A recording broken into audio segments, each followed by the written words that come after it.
Atreverse a soñar, aprender a creer, sonreír, intentarlo y perder. Atreverse a reír, aprender a llorar, sonreír al partir, sonreír al llegar. Atreverse a saltar a pesar de... ¿Qué tal? ¿Cómo están? Sean bienvenidos a un programa en el que creo que vamos a aprender mucho, porque estamos en un momento en que la tecnología, todo avanza a muchísima velocidad. No quiere decir, hay quien dice, como nunca. Bueno, cada época ha tenido lo suyo, pero en esta, desde luego, algunos tenemos la sensación de que va muy rápido. Y precisamente de alguna de esas novedades, cómo puede repercutir, ¿no?, en la educación, en nosotros mismos, vamos a charlar hoy. Y en primer lugar voy a dar la bienvenida a Ramón Oria de Rueda. Él es habitual de esta televisión, es psicólogo, director de Luke School. Y bueno, Ramón, nos cuesta mucho pillarte últimamente. ¿Cómo estás? Aparte de muy ocupado. Pues muy ocupado y encantado de estar en mi casa. Son ya 10 años desde que presentamos Luke School en tu programa. Y casi 20 años conociéndonos, y yo siempre encantado de venir aquí. Es verdad, además siempre en esa lucha que hacéis pues para frenar el bullying, y bueno, pues luego muchos se han sumado a vuestra teoría, cosa que me parece, y a ti seguramente, que estupendo, pero es decir, que sí que fuisteis pioneros en el abordaje, en el tema, en cómo hacerlo. Así que bueno, muy felices hoy de que nos hayas propuesto pues esta invitada, a la que ya hemos tenido la oportunidad de charlar un poquito.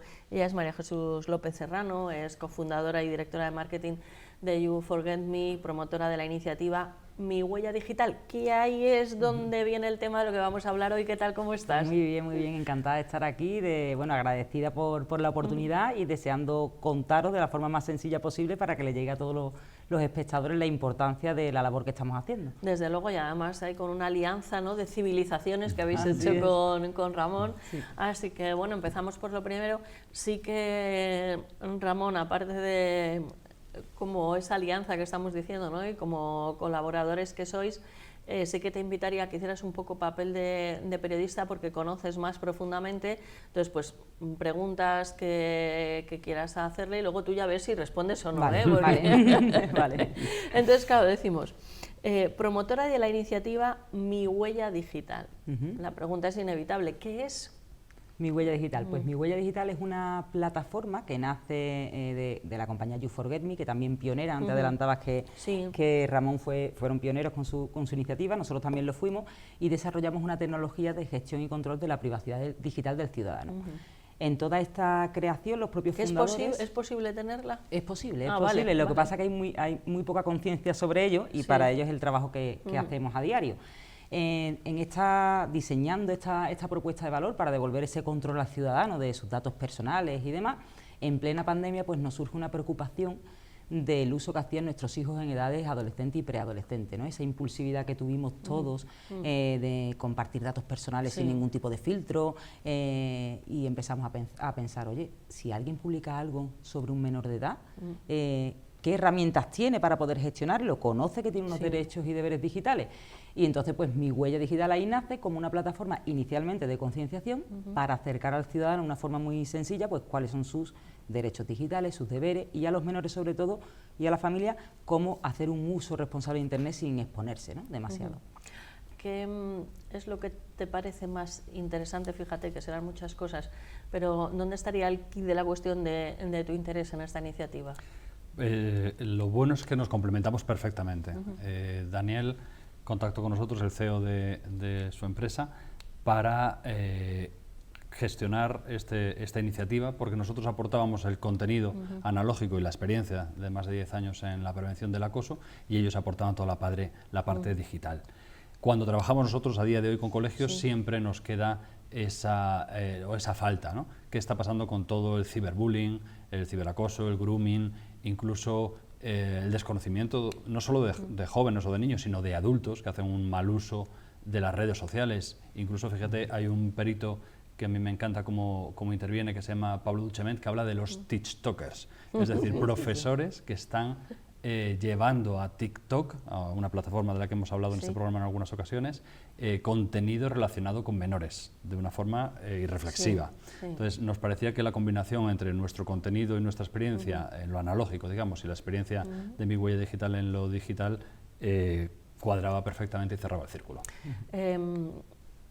Es que hace unos días, además, es que estaba pensando, digo, en otro sitio, dicen, en una televisión, no me acuerdo perfectamente que lo vi en Antena 3 por las mañanas en el programa de Susana Griso, y me pareció muy interesante que estaban entrevistando pues, a una madre, una influencer, como dicen hoy en día, pero es que todas las historias y todo lo que pone en redes sociales es con menores, es con sus hijos. Y entonces, bueno, pues estaban hablando que si en otras épocas en el cine se llevaban niños, que si los contratos, en fin, un montón de cosas.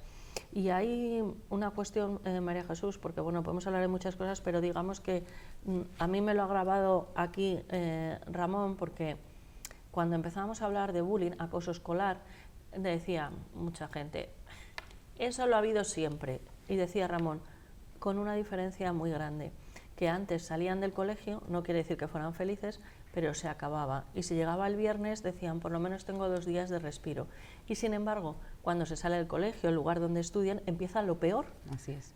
Y lo de las redes es terrible, ¿no? Entonces, yo veía eso y yo no haría ningún matiz. A mí me parece que es un abuso de un menor. Entonces, están haciendo una serie de figuras por parte de la administración, de distintas administraciones, para intentar pues, preservar un poco esa privacidad, que es un término muy interesante el que has usado, no solo de los mayores, de los pequeños.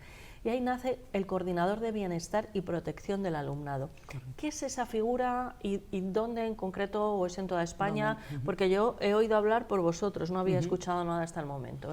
Pues el Coordinador de Bienestar, que nace de la Ley 8/2021, de 4 de junio, tiene un nombre muy largo esta ley, que es ley, ¿Es una ley nacional? nacional, de protección integral a la infancia y a la adolescencia frente a la violencia, y en los centros educativos se conoce como LOPIBI, más comúnmente la LOPIBI, ¿no? Entonces, pues esta ley establece en su artículo 35 que todos los centros educativos, independientemente de su titularidad, donde cursen menores de edad, tiene que tener una figura denominada Coordinador de Bienestar. ¿Qué va a hacer esta figura? Va a velar por la protección y la prevención de cualquier exposición de datos personales de forma ilícita de los menores. Y además tiene que promover acciones para detectar cualquier forma de violencia, ya sea en el entorno físico o digital, ¿no? Entonces, de ahí surge pues esta conexión. Ellos tenían una serie de herramientas de conocimiento y de experiencia en el mundo analógico para poder detectar situaciones de abuso a menores en un entorno físico, de acoso, etcétera, y no solo la parte tecnológica, que hacía pues mucho más fácil detectar a los centros educativos y ayudar a este coordinador a frenar todo el ciberacoso. Al respecto, Ramón. Decías que esto ha pasado siempre, y es así. Yo siempre pongo el mismo ejemplo, La ciudad y los perros, la primera novela de Vargas Llosa, que para mí es suficiente para el premio Nobel, habla exactamente de esto, ¿no?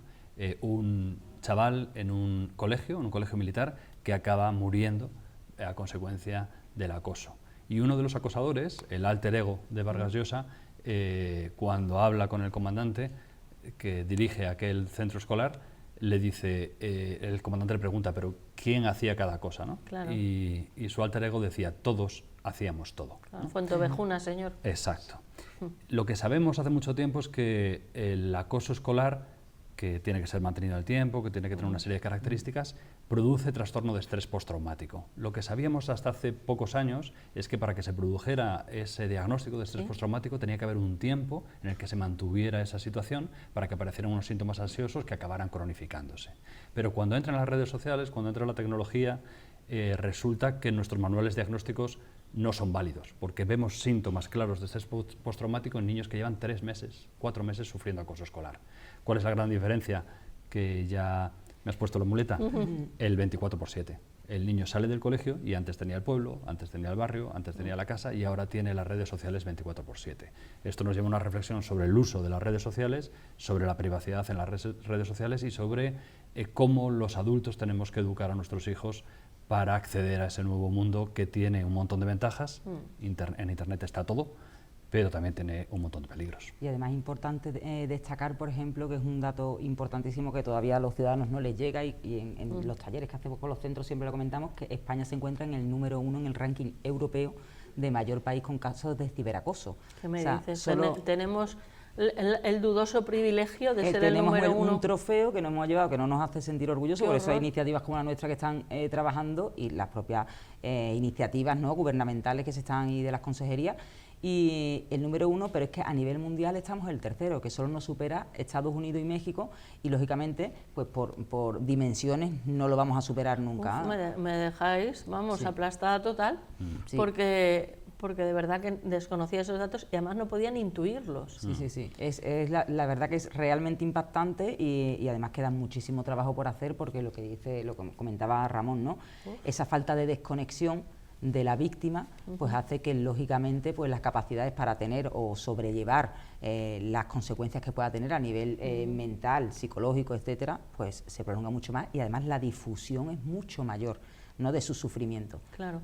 María Jesús, ¿y en qué ámbito concreto o en qué circunstancias es donde se producen más accidentes, digamos? Bueno, realmente los menores ahora mismo tienen como 3 accidentes digitales. Nosotros que le llamamos al término accidentes digitales, realmente son delitos digitales, pero nos gusta llamarle así porque creemos, no, estamos en lo cierto por nuestra experiencia, que los menores caen en esos accidentes digitales porque no han tenido una formación previa. Pero es que no es que no la hayan tenido ellos, es que sus propios educadores o sus propios familiares que le tienen que acompañar tampoco la han tenido. Entonces falta herramientas en todos los actores que intervienen en la educación. Entonces pues se producen por ese desconocimiento de que hacen cosas que son delitos, no conocen cuáles son sus derechos y deberes digitales, por lo tanto tampoco conocen los de sus pares y exponen información y cometen delitos de una forma que hace más vulnerable a terceras personas, ¿no? Y ahí aparece cuando hablamos del sexting, del ciberbullying, ahora mismo tenemos que ponerle especial foco al ciberbullying por esta noticia que os he dado. Explica, por favor, porque hay nombres que, claro, estáis muy familiarizados, pero esto del sexting, ¿qué es? El sexting es, bueno, realmente es una práctica que realizan muchos los menores de edad, que consiste en enviarse fotografías o vídeos de contenido explícito o más comprometedor, que no compartirían con cualquiera, pero sí es cierto que después viene el delito asociado, que es la sextorsión, es decir, cuando ya pierdes el control de esa fotografía o de ese contenido y la persona a la que tú se la has compartido en confianza, pues te amenaza con difundirlo, ¿no? Claro, hablamos desnudos, haciendo prácticas sexuales y no lo sé, pero digo yo que debe, por un lado, ser un menor con una fragilidad evidente y que sufre una presión de grupo, ¿no? Porque también dices, a ver, por un lado un menor, no lo sé, ahí tú, Ramón, desde la psicología, te puedes estar menos formado, pero yo recuerdo, a ver, yo jugaba muchos años a baloncesto. Cuando empezábamos a jugar a baloncesto y éramos más chicas, estábamos buscando siempre la ducha que fuera individual, que no nos vieran cambiarnos, o sea, hay un pudor. Luego ya cuando eres mayor, no es que te dé lo mismo, pero dices, bueno, yo lo que quiero es ducharme rápido y llegar a mi casa, ¿no? Entonces ahí si no había duchas separadas era menos conflicto. Entonces a mí me llama mucho la atención cuando ves en edades tan tempranas que comparten unas cosas y unas fotos que yo lo primero que me cuestiono es cómo son capaces de hacerse esas fotos, ¿no? Cosas impropias de la edad, ¿no? Es lo que nos sale decir. Claro. Y lo son. Estamos adultizando a los niños, robándoles la infancia y siendo partícipes de no darnos cuenta de la importancia que tiene la presión de grupo. Cuando hablamos, ya no solo psicológicamente, sino neurológicamente, hablamos de... se lleva mucho tiempo hablando de una neurología de la conformidad. Es decir, desde el año 1950 para acá, sabemos a través de experimentos repetidos múltiples veces que la presión del grupo nos hace percibir las cosas de manera distintas a como son en la realidad. En los años 50 un científico que se llamaba Ash hizo un experimento muy sencillo que consistía en ponerle 3 líneas en una tarjeta a los sujetos partícipes del experimento y una línea en otra tarjeta y preguntarles esa línea de la tarjeta a cuál de estas 3 es igual, ¿no? Y el 99% de las personas decían la respuesta correcta. Cuando esto mismo lo hacías con 6 sujetos compinchados antes de él que decían la respuesta errónea, el 33% de la gente decía la respuesta errónea. Esto, a lo largo del tiempo, lo que nos ha enseñado es que la presión del grupo hace que cambien nuestras percepciones o que manifestamos una percepción diferente a la que es real. En los años 70, un científico llamado Zimbardo llevó esto al máximo en Stanford, en la Universidad de Stanford, con licenciados y doctores de Stanford, a los que... Estamos hablando de un nivel de élite, intelectual muy alto y supuestamente de autonomía muy alto, a los que les hizo un experimento en el que 6 eran carceleros y 6 eran presas. La policía de Palo Alto colaboró en este experimento para darle mayor lustre. El experimento tenía que ser de 2 semanas y a las 6 semanas lo tuvieron que suspender porque los carceleros se habían convertido en lo que Alexander Solzhenitsyn en Archipiélago Gulag o Primo Levi, hablando de los campos nazis, nos decía que todos podíamos acabar siendo.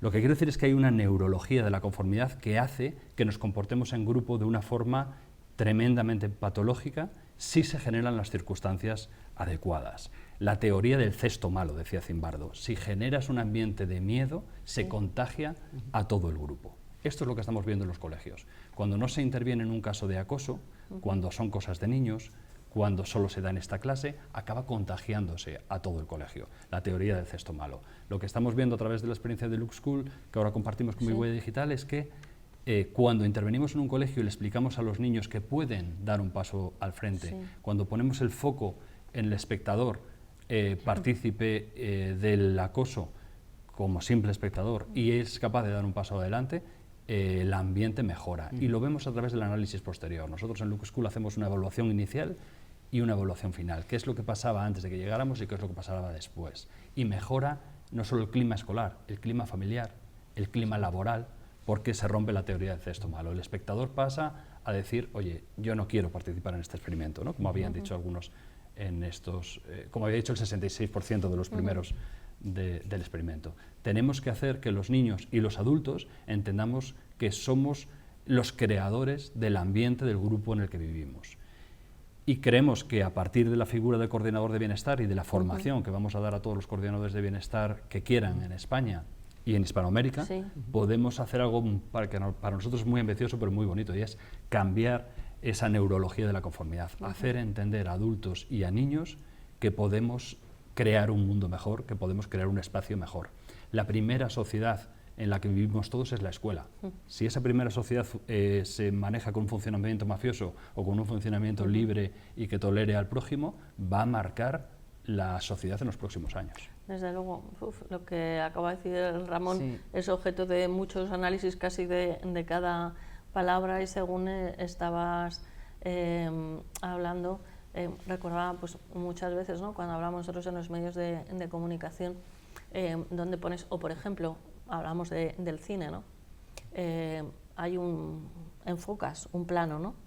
Entonces, cuando tú reduces el plano, pues claro, a todos estos centros que estáis acudiendo, si esas personitas solamente tienen el foco de lo que está pasando, piensan que no hay otro mundo fuera. Entonces, claro, qué importante la tarea que estáis realizando, y qué triste lo que estoy escuchando, por otro lado, pero claro, la parte positiva de esa tristeza es que existe la figura del coordinador de bienestar, ya sea regulado por ley, ya sea obligado a que todos los colegios tengan esta figura, y ahora tenemos la ocasión con Mi Huella Digital y Lux School de empezar a formar a todas esas personas de la forma adecuada, porque se ha hecho mucha prevención, se ha hecho mucha sensibilización, se ha hecho mucho cartel, se ha hecho mucha bandera. Pero vemos que no funciona. Claro, pero lo que tenemos que hacer es otra cosa. Sí, pero cuando ahora por ley ya te dicen que el coordinador, en el momento que sea conocedor de forma directa o indirecta de que ha ocurrido algún tipo de incidente entre alumnos, ojo que esto es muy importante, ya no solo dentro del horario laboral, porque ahora los centros, o sea, del horario escolar, perdón, porque ahora ellos, los coles se escudan en si es que ya las consejerías nos han retirado el uso de dispositivos móviles, aquí en el colegio no hay, entonces por lo tanto en mi colegio no hay ciberacoso. En el colegio hay ciberacoso, y como coordinador de bienestar, dentro de sus funciones y responsabilidades, tiene que notificar de forma inmediata a la Agencia Española de Protección de Datos. Ya hay sanciones que están recayendo en centros educativos por no tener implantada la figura del coordinador de bienestar. Y esto es una cosa que es que necesitan ayuda, porque ha caído del cielo, le han dicho pues a lo mejor al coordinador, al que era coordinador TIC, o a lo mejor el que hacía la figura, el director de pedagogía, le han dicho, ahora un nuevo cargo, coordinador de bienestar. Esa propia persona es una carga más a su trabajo, no tienen la formación, no tienen las herramientas, Claro. y de eso nace esta iniciativa de decir nosotros, bueno, te vamos a dar esta parte de formación y además te vamos a dar tecnología que te va a ayudar Claro. a hacer todo ese plan preventivo y detectar cómo está la convivencia escolar en tu centro, ¿no? Que es Claro. que es el principal miedo de, oye, es que yo no sé qué hacen los niños en las redes sociales.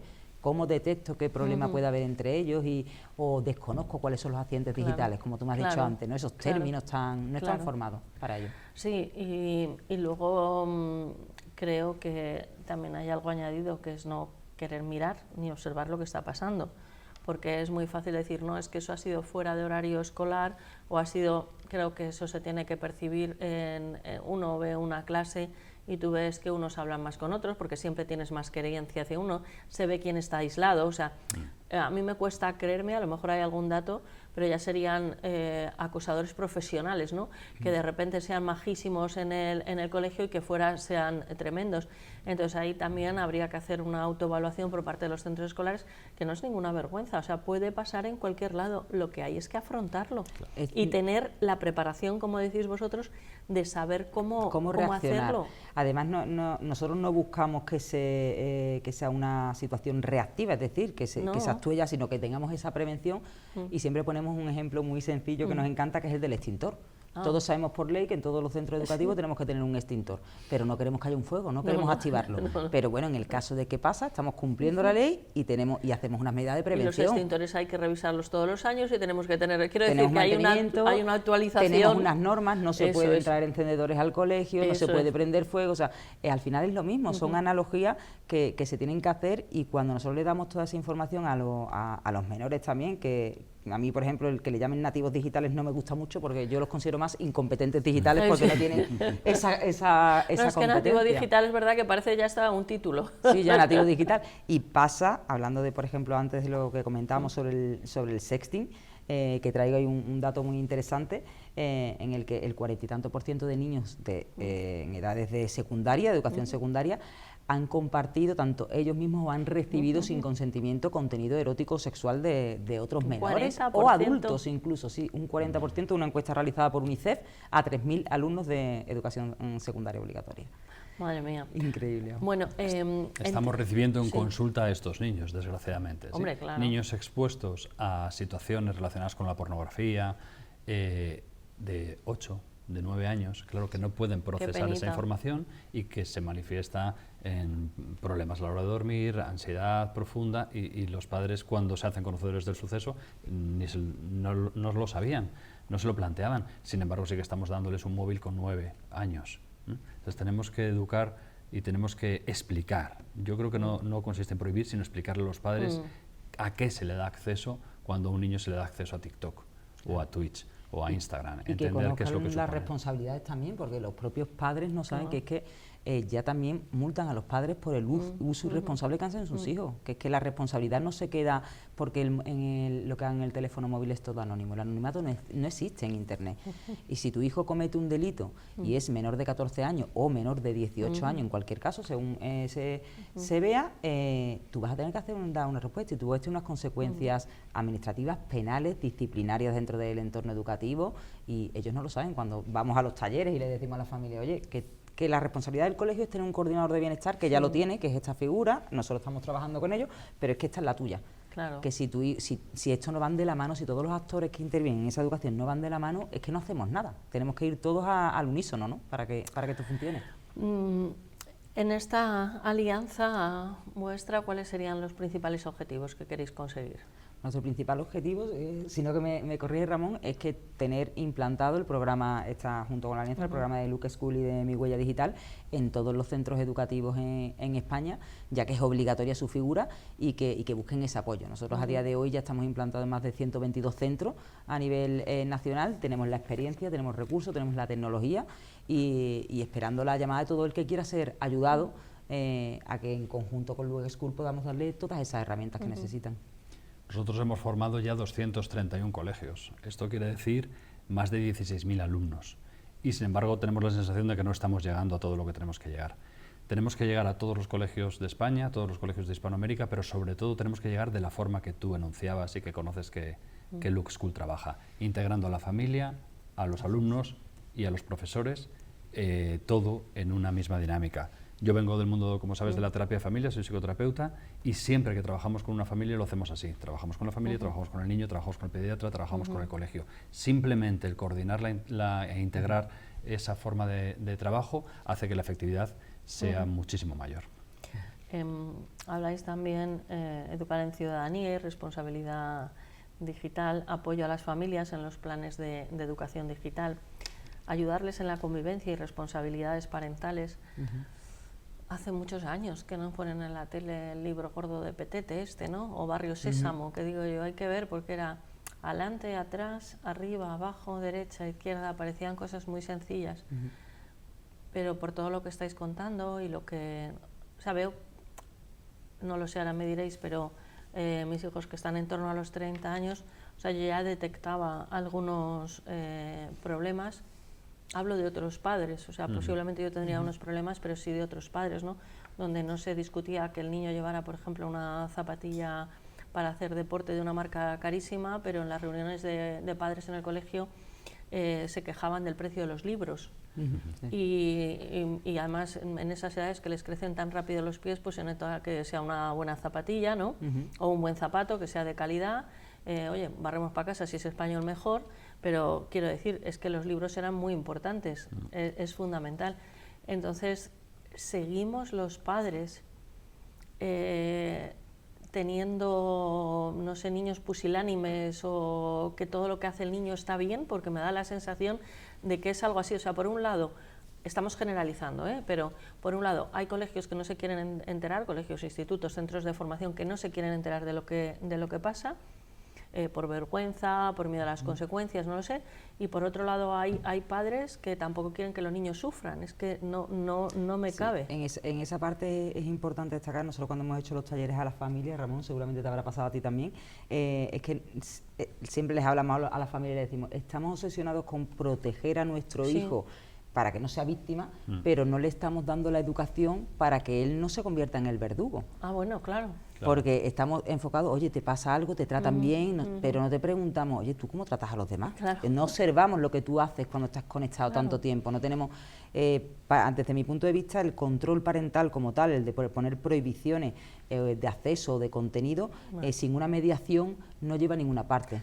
Y las prohibiciones, además, yo creo que a veces hasta estimulan más para ver cómo te las saltas, ¿no? Sí, bueno, de hecho a la vista está que la mayoría más del 80% de los menores de edad tienen más de una red social, un perfil, o sea, tienen 3 perfiles en la misma red social. Una la que comparten, más del 80%, porque comparten una en la que le siguen los padres, otra con los amigos, otra con tal, y entonces al final los padres yo entiendo que se ven un poco despistados. ¿Y cuando estudian? Que esto es abrumador, pero que ellos lo tienen que ver como que estamos en una era digital, que nuestra forma de relacionarnos ha cambiado, pero la de todos. La de los niños, la de los menores, la de los educadores, todos hemos cambiado. Y o nos subimos al carro o nos pegamos en una esquina y no nos relacionamos, ¿no? Entonces yo creo que es momento de aprender y de buscar iniciativas como las nuestras que le apoyen a tener esas herramientas para educarlos. Dejas muchas preguntas en una. Nativos digitales efectivamente es un concepto muy bonito, pero no existen, ¿sí? Quiero decir, si tú coges a un niño de 6 años y lo metes a la universidad a acudir a una clase o a pasearse por la Facultad de Medicina, no va a aprender medicina, no es un nativo médico, es un señor que se pasea por la facultad. Y cuando los padres te dicen sorprendidos que sabe hacer así, dicen que es nativo digital. No, sabe hacer así, no es nativo digital. No, y además probablemente te ha visto a ti muchas veces hacer así y entonces está repitiendo. Claro. Eso hay que tener mucho cuidado con lo que se hace. Sí. Y ir un poquito a la segunda derivada, como decimos. Libros, has dicho, casi nada. Se está volviendo en los países del norte de Europa al libro físico. Sí. Nunca se debió abandonar el libro físico. Aquí en Sobre los Hombros le hemos dedicado un capítulo a la fábrica de cretinos digitales, como le llama Michel de Muguet. Michel de Muguet es el señor que más sabe de neurología infantil de Francia, no es uno que pasaba por ahí. Y en el 2020, con datos de 2019, ya nos decía lo que iba a pasar, ¿sí? Y hace unos meses publicó un libro que se llama Menos pantallas y más libros. La única solución al problema que estamos teniendo con las pantallas es acortar el tiempo de presencia de las pantallas y dar libros. Si es español mejor, decías, ¿no? Con los zapatos, pues si es español mejor con el bullying. Tenemos un método testado desde hace 10 años, tenemos la tecnología de expertos en redes y en todo lo que tiene que ver con el ciberbullying, vamos a ponerlo en marcha. No vayamos a buscar modelos noruegos, modelos finlandeses, respaldados por estados y con grandes presupuestos que no nos han funcionado. Al final el asunto es centrar en el espectador la responsabilidad y empoderar, como nos gusta decir ahora, a los espectadores para que tomen la decisión. Y por último mencionabas la frustración o la falta de frustraciones. En consulta lo repito mucho y los padres cuando hay confianza lo entienden, cuando no la hay me miran regular, pero lo acaban entendiendo. La labor de los padres es decir no. La labor de los padres es castrar, como diría un psicoanalista. Nosotros somos los que vamos a decir que no con más cariño a nuestros hijos. Si no se lo decimos nosotros, se lo dirá la vida. Entonces aprendamos que la función de los padres es frustrar a nuestros hijos. Cuando pase el tiempo y tengan 20, 22, 25 años, habrán desarrollado el área prefrontal, una zona de la corteza que no se desarrolla hasta esa edad, y vendrá con ello la conciencia y el tener que hacer las cosas como nos marcan las normas y como nos marca las razones. Hasta entonces nosotros somos su lóbulo frontal. Tenemos que enseñar a los niños que tienen que frustrarse. Claro, muchas veces buscamos fuera de nuestras fronteras cuestiones que tenemos aquí y además están probadas, pero cuando estaba comentando Ramón lo que ha dicho y que en el norte de Europa se está volviendo al libro físico, pensaba en una etapa que entrevisté a muchísimos actores, directores de teatro, y te explicaban cómo una obra, a lo mejor en Madrid se ríen en un momento determinado y vas pues a Bilbao o vas a Sevilla y funciona otra parte de la obra de manera distinta. Y a mí me llama la atención, pues estamos hablando de España, tenemos muchísimas cosas en común, pero fíjate que por comunidades había cuestiones que eran más entendidas, es más, ellos había algunas que modificaban, y no estamos hablando de cambiar el idioma, sino de algunas cuestiones. Entonces, indudablemente, pues lo que tenemos aquí, lo que está aprobado, sería lo que habría que poner en marcha. Pero vienen, seguramente, no sé, María Jesús, me cuentas, los es que, ¿no? Cuando es que en este centro no tenemos ese problema, es que, bueno, ya encontraremos el momento, es que, porque puede haber una ley, pero lo que tiene que haber realmente es la seguridad de que es algo necesario e imprescindible por el bien de todos. ¿Cuáles son los que o los pretextos ¿no? que ponen habitualmente? Bueno, es que aquí viene una vez al año la policía a darnos una charla, esa es la principal de todas, que va la policía y de una charla, oye, que está muy bien, es una muy buena iniciativa por parte del gobierno, pero realmente no aporta yo como madre en el colegio de mi hijo he ido a una charla impartida por el policía porque digo, oye, quiero verme, a ver cómo lo imparten, y es el objetivo, por lo menos como yo lo he visto, es más de demonización de las redes sociales, no de acompañamiento, no demos por hecho que los padres... desde su perspectiva, ¿no? Claro, ellos ven a la aversión al riesgo, ¿no? Y nosotros tenemos que verlo hecho a los niños, sobre todo, que no nos vean como sus enemigos, sino que nos vean como sus aliados. En el momento que les pase algo en su entorno digital, si nos ven como un enemigo, seguramente no van a recurrir a ti para pedirte ayuda. Y lo que queremos es eso, que vengan a nosotros y que se sientan cómodos y que hagan un uso responsable, ¿no? Y además hablabas antes de cómo muchas veces las formas de aprendizaje, sobre todo en niños, suelen ser kinestésicos, ¿no? Que aprenden como... Y una de las talleres que nosotros hacemos, las prácticas que hacemos, es que ellos puedan con la tecnología reconocer su huella digital. Su huella digital, que es todo lo que hay público de ellos en Internet, de forma abierta, que han podido publicar ellos o terceras personas, y que hagan tomen conciencia de cómo eso les puede afectar, ¿no? Y de cómo los propios algoritmos lo clasifican y lo segmentan y lo están filtrando por sus actuaciones en Internet.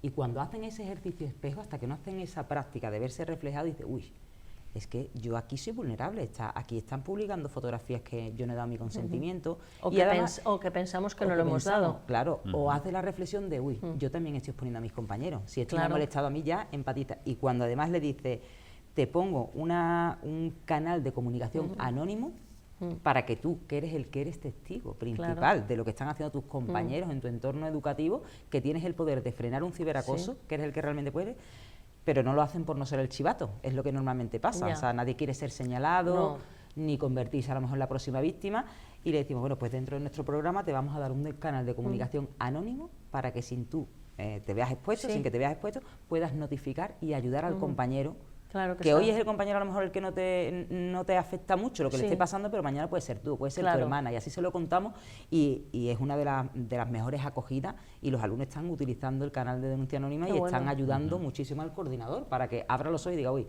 están exponiendo a este compañero, tengo que protegerlo, que es el objetivo del coordinador, ¿no? Proteger a la víctima. Sí, es que cuando llegan, que seguro que en algún grupo de WhatsApp a nuestros espectadores les habrá llegado, dice, a partir de hoy no sé qué, Facebook o cualquier otra, puede usar sus fotos, copia este mensaje y pon no sé qué, no sé cuántos. Bueno, realmente, si quieres estar en X, en Instagram o en cualquiera de estos, hablo de los adultos, es que no hay opción a decir que no a una serie de cosas. Hace un año o así nos dijeron que ya no nos iban a llamar más para campañas de publicidad y están llamando continuamente. Y a mí la última vez que me han dicho, dice, no, es que usted lo ha aceptado en, bueno, pues a lo mejor puede ser hasta con el recibo de la electricidad porque te hacen marcar unas cosas o no te das cuenta y dices que sí en lugar de no. Entonces, eso es lo que nos pasa a los mayores, pero efectivamente todas esas fotos, lugares donde estamos, opiniones y además eso es lo de la huella, ¿no? Porque Sí. vemos que a lo mejor de repente alguien se vuelve pues un cantante famoso o llega presidente del gobierno y de repente te sacan en el año del Pleistoceno, resulta que dijo esto, ¿no? Sí. Y claro, dices, vamos a ver, esa persona entonces tenía 12 años, pero claro, todo eso queda. Bueno, Y ese si tema los general- mayores no somos conscientes, los pequeños todavía menos. Pues yo creo que desde que estamos trabajando junto con el coordinador de bienestar son mucho más conscientes los menores que los mayores. Porque los menores tú le empiezas a explicar cosas que hacen ellos que no son conscientes o datos que están proporcionando y ya empiezan a tomar conciencia y a configurar sus perfiles como privados. Qué bien. Y a lo mejor hacemos práctica y decimos, venga, vamos a ver el perfil de cualquiera de vosotros. ¿Algún voluntario que lo quiera enseñar? Si lo tenéis público, ¿por qué no lo vamos a enseñar aquí? Al principio no quieren. No, ¿cómo vamos a poner el perfil? Bueno, pero si lo tienes abierto y tienes 3.000 seguidores, ¿qué más te da que lo vea yo o que no lo vea? Se ¿no? lo puede ver ahora dentro de 5 minutos, ¿no? Y hacemos la práctica. ¿A cuántas personas conoces de estas que son seguidores? ¿Cuántos dirías tú que son personas reales o que pueden ser bots, que pueden estar scrapeando tu perfil y subiendo tus fotografías a otros medios? ¿Dónde está toda la información? Y hay una cosa que hacen ellos que siempre se sorprenden, es que cuando tú vas a subir una fotografía a las stories de Instagram, tú ya le has dado permiso a Instagram que antes de darle a grabar ya esté grabando. Tú solo tienes abierta la cámara. Y cuando le decimos eso se ponen las manos en la cabeza de imaginar que, oye, que a lo mejor dejan el móvil aquí, están hablando, o van al baño, y dices, pero ¿eso cómo va a ser? Bueno, es que no te has leído la política de privacidad, que es a lo que tú decías, Claro. nadie se lo lee. Porque eso Y además, aunque te lo leas, porque hay cosas que las lees y puedes no aceptarlas, pero en este caso es que si no lo aceptas no puedes participarlo. Claro. Y eso, por ejemplo, los mayores, vamos, yo hace unos días, y seguro que a los espectadores también les habrá pasado en algún momento, estaba comentando una persona una ruta del Camino de Santiago que quería hacer. Y me dijo el nombre de una localidad que para mí hasta entonces es algo que está en Cataluña, no era de Cataluña. Oye, a los 5 minutos tenía ofertas de paquetes concretos para ir a esa zona del Camino de Santiago que yo no sabía ni que existía. Entonces, pero claro, aquí todo esto vemos que luego se puede transformar en el acoso. Exacto. Claro.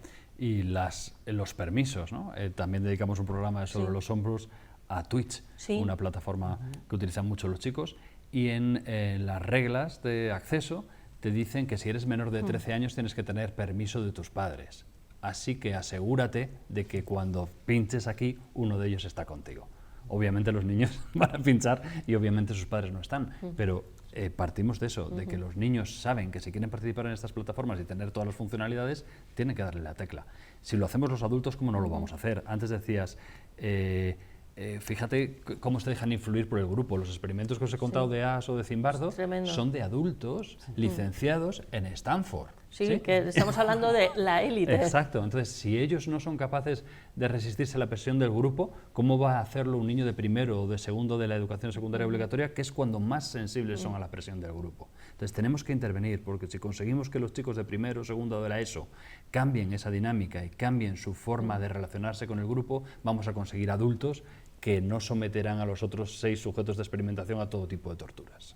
Esto tendrá que ver después socialmente con un montón de... con maltrato, con acoso, Sí, con mobbing en el trabajo. Y además lo que se sufre en esas edades tempranas, ¿no? Los años de oro, estos que dicen, pues claro, si hay esa presencia, que no es porque ninguno de los que estemos aquí nos escandalicemos, pero igual que no están preparados para tener una cuenta en un banco ni para conducir un coche, Claro. para ver pornografía, y entonces pues ahí no hay amor, Claro. no hay sentimiento, quiero decir, no se les explica una serie de cosas y esas cabecitas luego es muy difícil No reconstruirlas. se le explica que es una ficción, que la persona Claro. está disfrutando, entonces ellos, como sus padres no le han hablado de esa sexualidad, de lo que es real, de lo que no es real, lo que está bien y lo que está mal, ellos son imitadores. Claro. Ellos cuando tienen sus primeras relaciones imitan, ellos piensan que eso es Claro, lo normal. claro. Entonces pues suceden estas trágicas noticias que vemos a diario de violaciones en manada de niños de 15 años Que son a niñas de 12. horribles. Y Ya es estamos porque- viendo consecuencias en la falta de educación sexual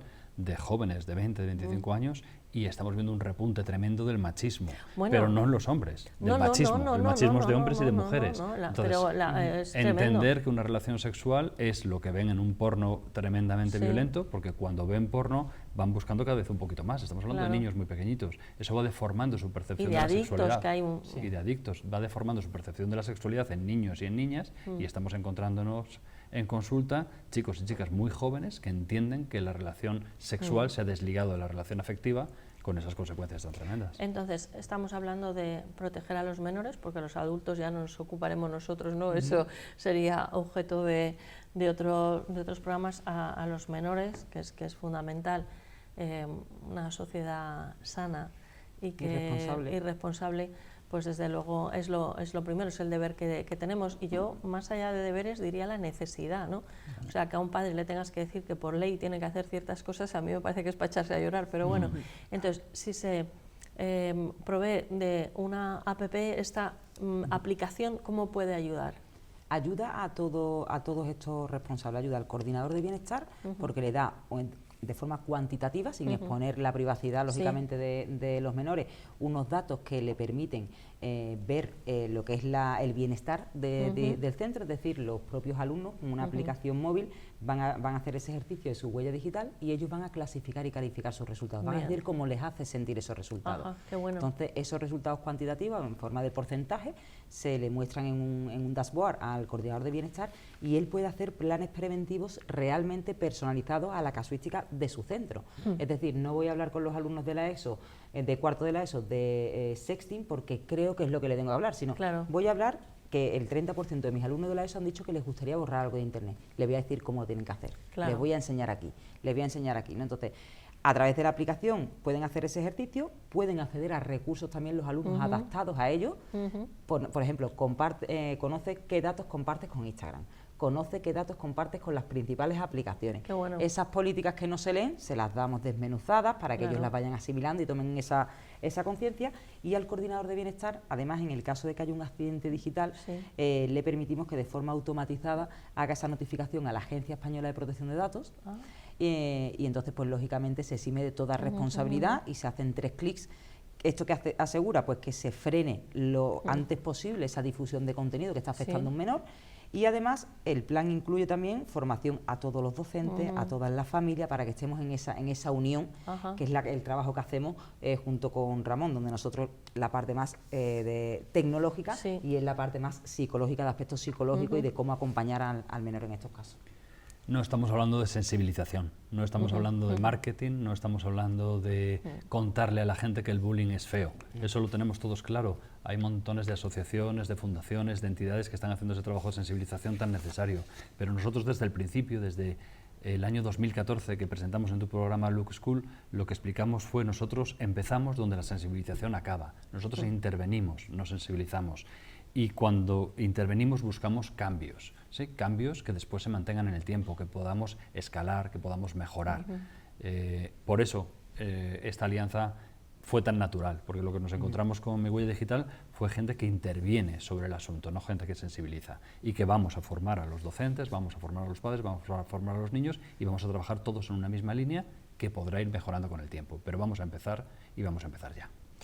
María Jesús, estamos en los minutos finales, hemos hablado cómo esa aplicación, esa app repercute en los alumnos, en los niños, en los adolescentes, pero ¿y en los directores y coordinadores de los centros? Al director le asegura, porque el coordinador de bienestar depende directamente del director del centro. Ajá. Es decir, el coordinador tiene unas responsabilidades Sí. y unas funciones que marca la ley, sobre todo más en el tema de prevención y detección precoz, pero el director tiene otras preocupaciones, que es la reputación del centro, en el caso de que lo que algo hemos ocurra. hablado Claro. durante todo el programa, claro. Entonces, el beneficio para el director del centro, nosotros principalmente no nos gusta hablar de que el objetivo sea cuidar la reputación del centro, sino tener un plan preventivo para Claro. mejorar la convivencia digital y educar a unos menores que el día de mañana sean adultos responsables en el entorno digital, pero sí es cierto que ayuda al director a poder tener la tranquilidad de tener ese extintor que hablábamos Claro. para apagar el fuego en ese momento. Y que tenga esa herramienta para él es una cosa prioritaria, porque tiene que cumplir con la ley y ya está viendo, como te decía, esas sanciones que puede tener repercutir una mala imagen, ¿no?, del Claro, centro. igual que muchos centros pues enseguida pues te ponen bien porque sean reconocidos o porque ellos lo publicitan así, a mí me parece lógico, bilingüe o no sé qué tal, bueno, Ese pues, sello, Google, te tiene que pues poner. claro, y entonces aquí hay un sello, ¿no?, cuando se habla como la garantía, ¿no?, de los electrodomésticos, Sí. pues bueno, pues ahora hay un problema que puede haber existido siempre, pero que se acrecienta, tiene muchas derivadas y además los adultos o padres, vamos a poner que lo queremos ver o que lo queramos ver, no estamos preparados para llevarlo adelante, necesitamos ayuda, en los centros también se necesita ayuda y entonces hay una figura por ley, se ha visto esa necesidad y yo te pido que nos repitas esos datos que son espeluznantes, de que estamos a la cabeza en Europa, ¿no?, de acoso escolar. Estamos el número 1 en el ranking europeo de país con más casos de ciberacoso, el tercero a nivel mundial. Esto significa que 1 de cada 10 niños a día de hoy son ciberacosados por medios digitales. Más del 40% de las chicas en edad preadolescente y adolescente reciben contenido sexual por parte de un adulto sin haberlo solicitado. O sea, son datos espeluznantes y que por ello tenemos que poner freno a todo. O sea, esto no nos vale solo con decir, oye, viene esa... No, con sensibilizar, como claro, decía Ramón, no ¿no? con sensibilizar, no con esas charlas. Y no solo estamos trabajando, nosotros estamos trabajando mucho desde Luke School con colegios privados. Los colegios privados han entendido que hacer un cesto bueno, con el ejemplo que ponía antes, es rentable, ¿sí? Y eso es muy importante. Pero a partir de ahora y con la figura que se acaba de crear a través de la administración, vamos a trabajar con todos los colegios de España. Y es muy importante que eso se transmita a todo el mundo y que todo el mundo entienda la rentabilidad de hacer un cesto bueno, es decir, un lugar libre de violencia y libre de miedo en el que nuestros hijos se puedan educar. Por supuesto, y tanto que se habla hoy en día de la salud mental, pues lo primero que hay que tener es de nuestros peques esa salud. Luego que sepan mucho de matemáticas, de idiomas y de todo, que eso viene de la mano.